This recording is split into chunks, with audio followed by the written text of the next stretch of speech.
So we're live now. Guys, hello and welcome to another edition of Samosa Talks. Today we have a very special guest with us. He's Dheeraj Sinha. He's the CEO and Chief Strategy Officer at Burnett. And he's also an author of a couple of best-selling books which are around consumer market in India and around content consumption trends in general. Dheeraj has also recently started his journey as a podcaster with a podcast. He's the host of the podcast Speak Easy. Um, and Dheeraj, in his span of over 20 plus years of career, has worked with leading brands. At this point, he and the team at Leo Burnett are the ones behind some of the iconic campaigns that you must have seen for Spotify, Amazon, Echo, HDFC Bank, even Farm Easy for that matter. So Yeah. welcome, Dheeraj, to Samosa Talks. It's an honor to have you with us, and I hope we could have a speakeasy kind of a conversation today. Thank you, Tej. Thanks for having me here. And I'm looking forward to this. Yes. Right. So, I'll just start the conversation from the introduction that I was talking about. That you've worked in the industry for more than 20 years now, and you've seen the whole landscape from how communication or storytelling was done during the age of print and TV to how things have changed now with digital platforms. And even in digital platforms, when brands had started looking at creating content there, long form was a thing, and then you started getting feelers that you have to create for the feed, and today even that has come to short form content. So if you could share, from your perspective, how storytelling started to how it is going now. Yeah. I think to my mind, Hitesh, you look at the idea of storytelling, the biggest difference which has been is in the idea of control. Right? I mean, marketers and brands, I mean, they would agonize till end on a line or a word in a particular piece of ad. I mean, the whole idea of marketing manager means that you can manage the conversation, you can control the conversation, right? So you would craft every word of it, and you would imagine that whatever you've said is also received. So as far as you've said it means the audience has received it, right? And that has changed dramatically, right? I mean, today it's not about what you say, it's about what is getting received. And what I call today is an attention economy, right? I mean, it's like to a child, right? You want to give a bitter pill and he pukes it. What's the advantage?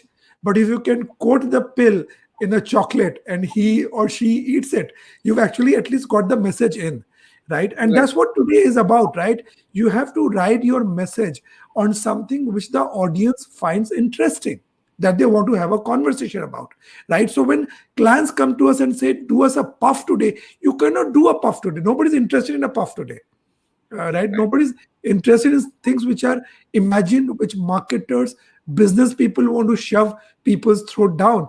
We have to create content that people like and write brand messages on that. And that's the transition that we've seen in last decade or so. To my mind, putting long format on social again was lazy, because we always wanted to make 60-second ads, or we wanted to make 1 minute ads, and we said, oh wow, now we have internet and YouTube and the cost of running it is lower, so let's indulge ourselves. Let's make a 2 minute, let's make a 3 minute, right? And now we are realizing it doesn't work, right? Right. Attention spans are slower. I mean, if you will not create engaging content, somebody else on TikTok will go and create engaging content, and people will go there, and you will struggle to find salience. So we've been pushed. Honestly, we've not come to this party willingly. We've been pushed as marketing, advertising, branding fraternity, because the audience tastes have changed so dramatically. They've pushed us into this whole storytelling format where we think attention is important, engagement is important, content which is clickbait is important. And that, to my mind, is a big journey from control to letting go. Right. So, you're saying that we when you said that we've been forced. Do you think the medium has forced us? That the medium has now become the message, and that theory of Marshall McLuhan is coming to practice on the inverse side of things. Yes, medium is the message, that's one, and attention is the message. right? So Marshall McLuhan's premise has moved a bit more, right? If I mean, you may have very interesting things in your communication. If nobody watches it, nobody cares for it, it's waste. It's zero, and therefore this I mean, early. I mean, look at the broadcast medium was 9 p.m. prime time, right? That is getting beamed to you. There is no way you can avoid it, right? Even if you're in the kitchen, you can at least listen to the audio, right? So it Right. resonates in your head. Today people can avoid it. So how do you create content which is unavoidable and therefore, I mean, unskippable ads and so on and so forth, right? So medium and attention are the two big ingredients which have made this change happen.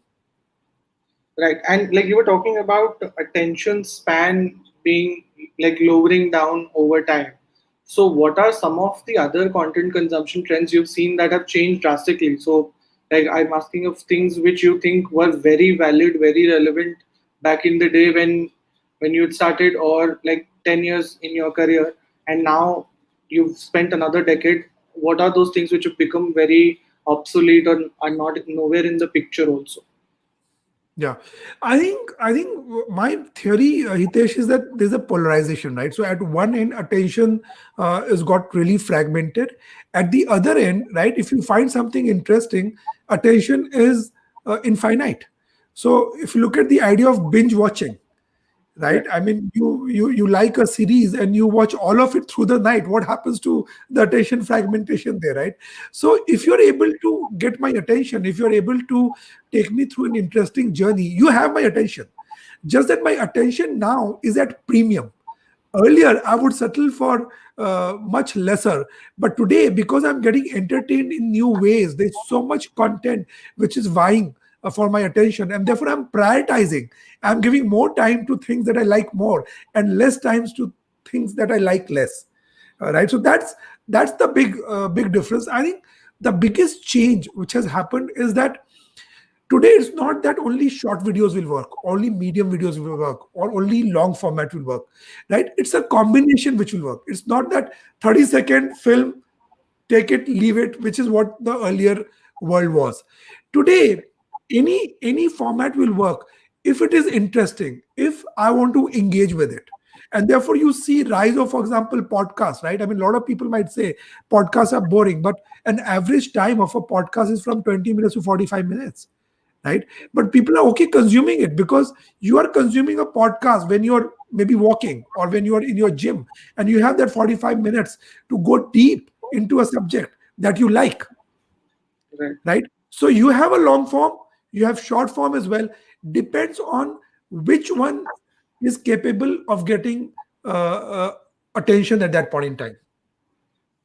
Right. And like in the conversation with brands and advertisers, what is the current what is the current priority in their mind? Do they have any specific formats that they come to you for, or the ball is still in your court in the sense that you come back to them with format that would work for the messaging that they want to do?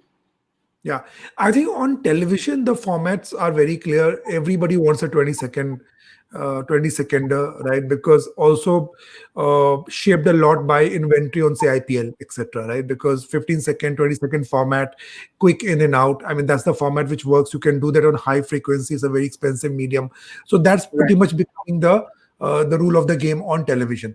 On the digital, I think it's all open, right? And you have to take the audience through the journey, right? I mean, the way you behave on Instagram will be different from the way you'll craft the narrative for Facebook, will be different from the way you'll craft the narrative for Reels, and so on and so forth. And therefore the way we think is what we call brand narrative but platform native. So you tell one narrative of the brand, but that narrative changes according to the idea of the platform, right? Right. And that's how we create for the digital journey for clients. And like when you give this and this is really well put, that plan narrative and platform native. So could you share an example of a brand that you think has managed to crack this mix quite well? It could be one of the clients that you work with, or it could be a brand that you might have observed also from the outside. Yeah. No, we do this all the time. I mean, if I could take the example of the campaign playlist for that for Spotify, right? I Right. mean, there if you look at, so the whole idea, the whole insight is that India is a Murphy law country, right? Things will go wrong. I mean, you will get pushed out of the metro in Dadar. I mean, you Yeah. will get caught in a traffic jam when you're going to the office, and therefore we put these billboards. For example, in Bangalore at the ISRO signal, we said shooting for the moon, but stuck in signal. There's a playlist for that. In the other metro, we said got here not by choice but by chance. There's a playlist for that, right? So we put geo-targeted contextual billboards. Right now, here we are using a very traditional medium, billboards, right? Right. For a very new age. I mean, you can't get more tech savvy as a platform than Spotify because we run algorithms and we can curate music and so on and so forth. But you're using a very traditional medium as billboards, right? Because it is geo targeted. It allows me to reach the person in that context. But what I'm taking doing is I'm taking that conversation and taking it to internet, and Right. then on the internet I'm fueling memes, I'm fueling interesting content around the same idea. I'm not putting the same content on internet, right? And I'm creating conversations on the internet and circle back. So we started the conversation on a traditional outdoor medium, took it to internet, amplified on internet. So the campaign is not about 1153 billboards we put up. Campaign is about the conversation that it generated on digital as a medium, Right. right? And around one narrative of there's a playlist for that, and the insight being that in India life is tough but music helps you hustle, right? So that's an example of brand narrative and platform native. I remember there was an extension to this campaign around IPL or World Cup final, which was her ball pay playlist, and that had like a commentary of every ball of the match, and there was a playlist for that as well. I think, Yes, and that yes, was extended on Twitter quite yes, yeah, extensively. yeah, yeah. And speaking of narratives, so there is one question in on LinkedIn. Someone's asking, how do you identify when to introduce value-based narrative in your communication as opposed to a sales-based narrative? See, I think everything has to sell, right? So gone are the times that when we divorced the brand from the tactical, right? Everything has to sell. The brand has to get built through the advantages of the product. So if you look at all the work we've done, look at the work we've done for PhonePe, right? So if you look at the previous IPL campaign for PhonePe, right? कहीं भी चलेगा, हर कुछ खरीद सकते हैं, सबके पास है. So these are very hard advantages of the platform that it works everywhere. You can buy anything, everybody has it, you can send it to anybody. And we told interesting stories around the advantages of the product, right? So increasingly you see there are very few attempts where you have the indulgence of telling a brand story. The brand nowadays is unveiling itself through very interesting sales driven stories or value driven stories. You don't shy away from that, but you wrap the brand into a very insightful, engaging storytelling that people want to participate in. Right. And I think I remember one of the examples from your brands only. I think Farm Easy, you guys had Yeah, done this Urvashi Urvashi campaign, which is like for yeah, a category like that, it was something which had a lot of ripple around it, and people were talking about it even outside the brand and marketing circles. So, like circling back to your point on podcast or audio consumptions, we think that with these streaming platforms and even live audio becoming a bigger thing, we see a reinvention of audio advertising as well. Like what the conversation which got stuck or couldn't grow because of digital platforms like radio got stagnant at some point in time, but all of that is recircling with audio streaming platforms and the rise of live audio. So what are your thoughts uh, on this reinvention of the audio landscape? You think jingles would become mainstream again? You think brands would start focusing on a lot more audio only content? I am a strong believer. We are a strong audio nation, right? I mean, radio has had such a strong roots in our country, right? And storytelling and culturally, I mean, we are a audio country, right? And I have a strong belief that audio will make a big comeback. Also because the need for content is all pervasive, right? But there's a limit to which you want to watch things. There's also time that you can listen to, and I think that video and audio are complementary, right? There are moments in life where you don't want to watch, but you want to consume, right? You could be doing laundry, for example. Now, those 45 minutes, you don't want to watch something, but you could hear a course, right? You're running around, or you're doing your everyday walk. Now, you can't obviously be watching video at that time, but you could listen to a podcast, you could listen to a pravachan, if you like. I mean, depending on what your genre and what your requirement is, you could listen to life coaching at that point in time. So I feel that audio has a very dominant role to play in the content repertoire. And if 10 years later we're doing the same conversation, we'll be talking about what is the share of audio in your daily content consumption, Hitesh. That's the conversation we will be having. So audio has a very strong role to play. Of course, within that, all kinds of audio. There'll be pre-recorded, there'll be live, right? News on audio, news analysis on audio, for example, will can become again a very interesting comeback. And brands will want newer and more interesting ways to capitalize on this. I don't know if jingle is the only way or the best way for brands to participate in this, but I would say podcast is a way. Creating audio content is a way. Classical audio advertising as disruption as well, right? But I do feel that there will be a huge comeback of this genre. And like, which brands you think are likely to get a good hang of this comeback from audio? Do you think brands who already have a strong history with audio, like established brands, so to say, or you think even new age brands can crack this well, and like they can also do it well? I think they can. I think the axis is less of established brand versus new age brand.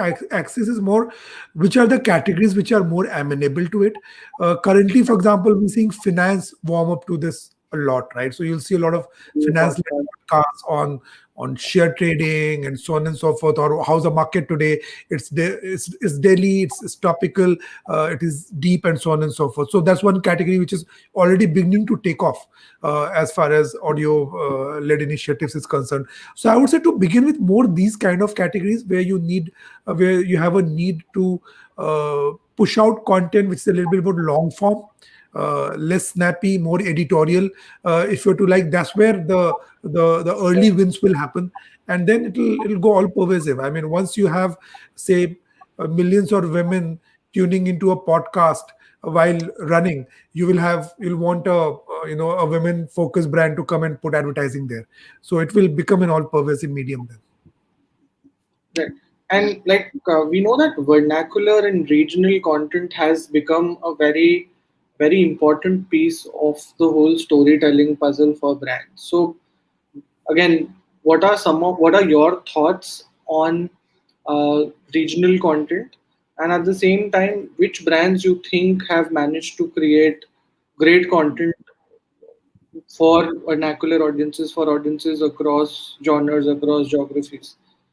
Yeah, I think we have now woken up as a industry. We've now woken up to the whole need for regional. It's been happening. I mean, we've been playing in this for about a year or two, but now the whole regional game is very serious, right? I mean, across brands now, say PhonePe, Procter Gamble, Spotify, etc. We are now beginning to think, how do we look at marketing strategies region up rather than national down, right? And there's a huge focus on that, and focus is not just on language, but focus is on insight, right? What would sell in Tamil Nadu versus Kerala, what would sell in West Bengal, right? And what should the messaging be? And then the language is coming into play. So we are now thinking of regions inside down, rather than just language translation, that one national insight and language translation. So that's a big change which is happening in the way we are looking at brands now. We've already done fair bit of regional thinking work for many of these brands. I mean, for Thumbs Up, you used to run a regional piece all on its own. We've done that for Kar Dekho. We've shot films in created and crafted in regional languages. We've done similar for Spotify and many other brands. So all of this work has already happened, and it will only go deeper and deeper. So regional and voice, I would say, are going to be the two big drivers going forward.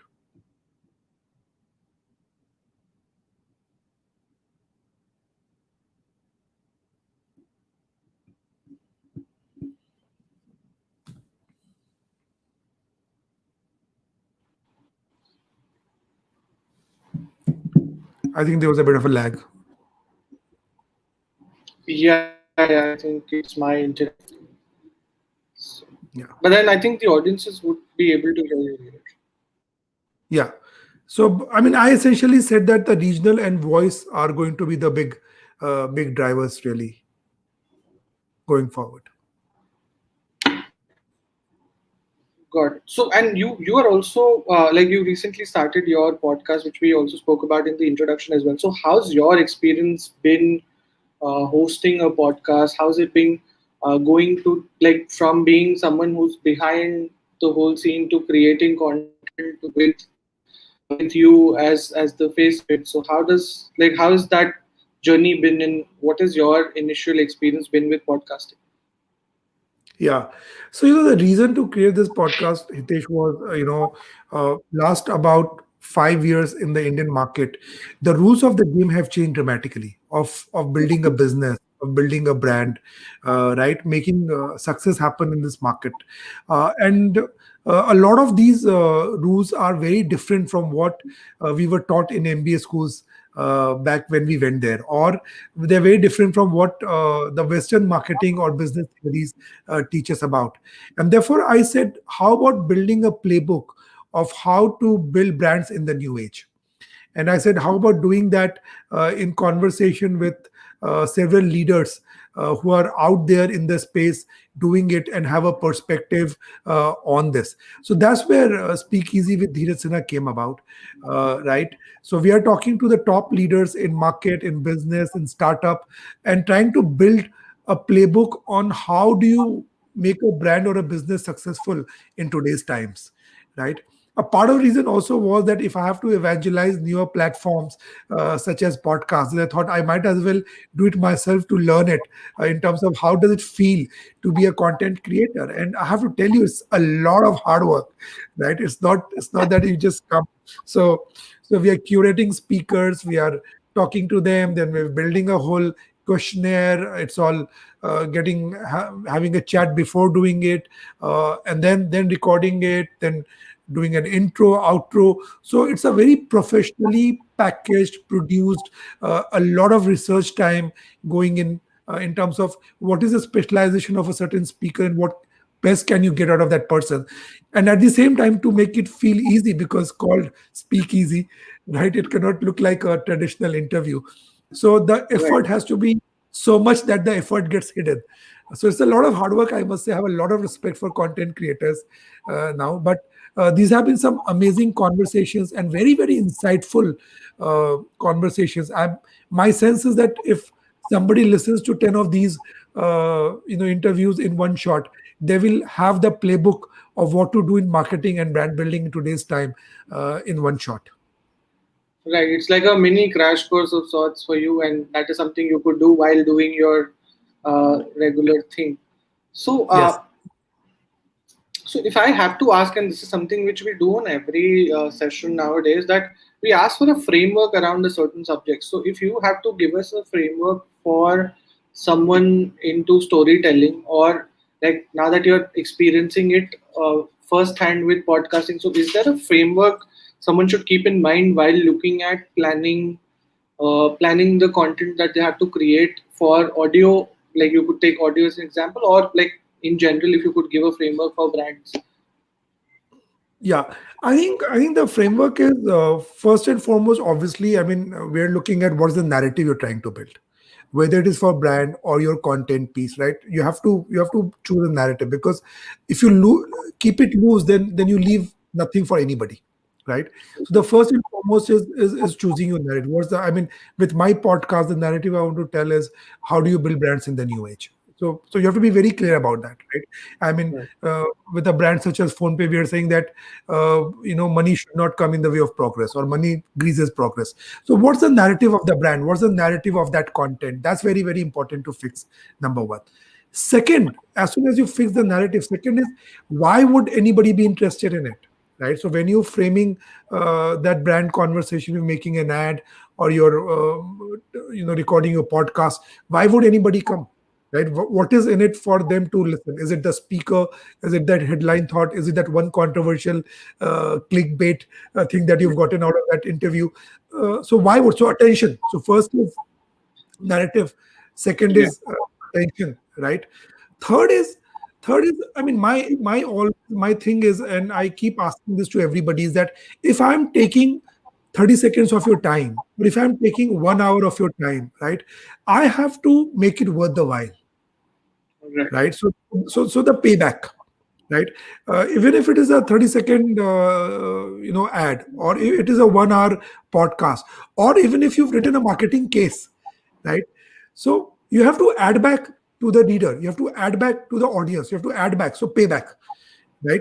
So I would say this three, right, without complicating it, and I'm a big sucker for simpler frameworks. If you got these three right, Right. right, you've got a good formula. So narrative, right, attention, and payback.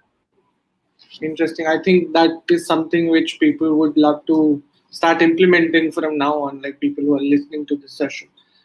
So I think we've spoken a lot about content formats such as audio, video, even vernacular, regional. There's one thing a couple of people have mentioned in comments about memes, or how like storytelling with moment marketing has been evolving. So what are your thoughts on brands which are built with memes as one of the key formats, and like what is the future you foresee for moment marketing at large? See, so at Leo Burnett, and especially Raj says, he has this saying that content is king and context is King Kong. Right. So we at Leo Burnett, we believe hugely in this whole idea that you have to leverage the moment. You have to, but at the same time, you have to be careful. I mean, at some stage, it became that people were trying to write anything and everything, and there was a huge backlash on Right. that as well. So you have to be careful. It's not that if something is trending, you have to write it. I mean, you don't have to write everything that's trending, right? But you have to be, as a brand, you have to be curious about what's going on. So, for example, when there was a Google blackout, right, and the whole Google Maps, everything last year, you couldn't Yeah. access any of that. For Jeep, we put up a simple post that who needed maps either which ways for Jeep Compass, right? And it did beautifully well. Just one simple post went up immediately during the blackout time, and floated on its own. So we've done that for our brands as well, but. We let the brand drive the moment, rather than moment drive everything that we do for the brand, and that's important for us to choose. If you build a brand which is continuously saying that I must write everything which is out there, you will create a fractured brand. But if you say so, I will again go back to my formula of brand narrative, platform native, right? So brand narrative, moment native, right? Right. So narrative speaks to this moment. I must use it and I must write it. But I should not only be a brand which is always commenting on everything. Then will become something who's being despised at. Again, that's something which can go in quotes, that let the brand drive the moment rather than moment driving the brand. That's Yes. something I think is a great takeaway for people watching this. So I'll take some more questions from comments. So a couple of people are asking, how do you enter, and this is a career centric question from a couple of freshers. So how to enter brand communication as a fresher in the current scenario, and like probably some advice, some tips for freshers looking to start a career in advertising. Yeah. So I think, I mean, I on a daily basis, I mean, I get so many pings for people. I mean, one thing that Twitter and LinkedIn and Facebook have done is that they have collapsed the divide between who can be your mentor or mentee, right? That divide is collapsed. I mean, I would say, look out for people who are doing the kind of work that you want to do. That's foremost importance, right? Don't do blanket, don't say anybody's okay.